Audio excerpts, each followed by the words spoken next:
madaxda sare ee ka qayb galaysa shirweynaha labaad ee joogtada ah ee xisbiga barwaaqe ee dalka ayaa booqday mashaariicaha horumarineed ee sida marinnada waddooyinka sayrayaasha iyo kaymaha kala duwan ee laga hirgeliyey maamulka magaalada Addis-Ababa laga bilaabo degmada Boole eraboortiga Cargo Boole bulbula ilaa iyo buundada Akaki waana kuwan qaar ka mida madaxdaasi oo uu ka mid ahaa madaxweynaha dawlad deegaanka Soomaalida Mustafa Maxamed Umar waxaana hadaladoodii ka mid ahaa በአዲስ አበባ ውስጥ የሚሰሩ የኮሪደር ልማት ስራዎችን ለማየት ችለናል።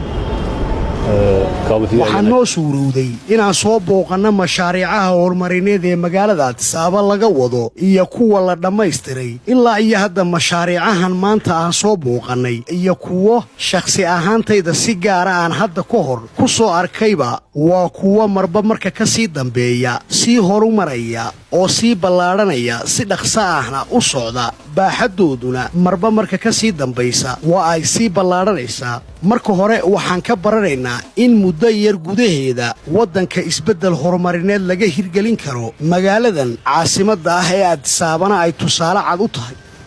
አፍሪካ መዲና እንደመሆኗ ኩራቱ ለመላው አፍሪካውያን ነው የሚሆነው ደረጃውን የጠበቀ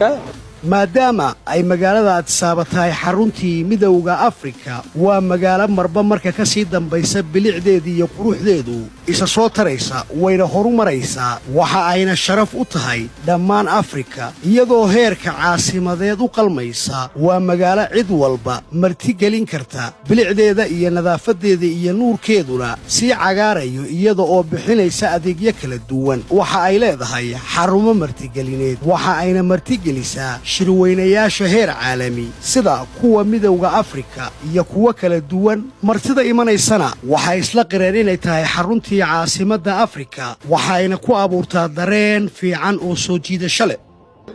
ayni ከመጣሁበት ጅጅጋ ተመሳሳይ ስራዎች በዚህ ስፋት ደረጃ ባይሆንም በዚህ ጥራት ደረጃ ለመስራት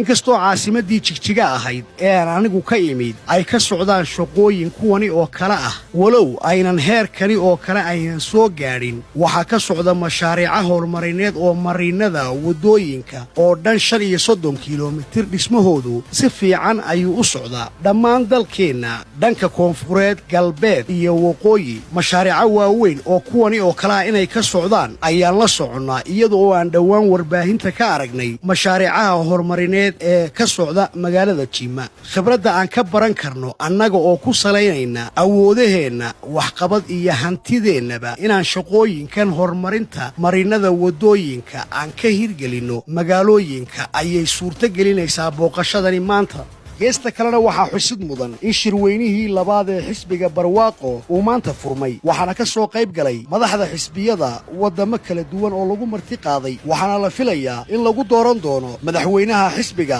ku-xigeenadiisa guddiga fulinta golaha dhexe iyo kuwa dabagalka wixii warbixina ee shirweynahaasi ka soo baxana bartan ayaan idinku soo gudbin doonaa anigoo ah Ibraahim Cabdi Muuse ee ha iloobin haddii aad nagu cusub tahay inaad ciwaanka soo flow garayso sidoo kalena inaad muuqaalka like garayso share iyo copy aad noo taabata si ay mar walba ku soo gaadhaan wararka iyo barnaamijyada aan bartani ku soo gudbinno waad mahadsantihiin dhammaantiin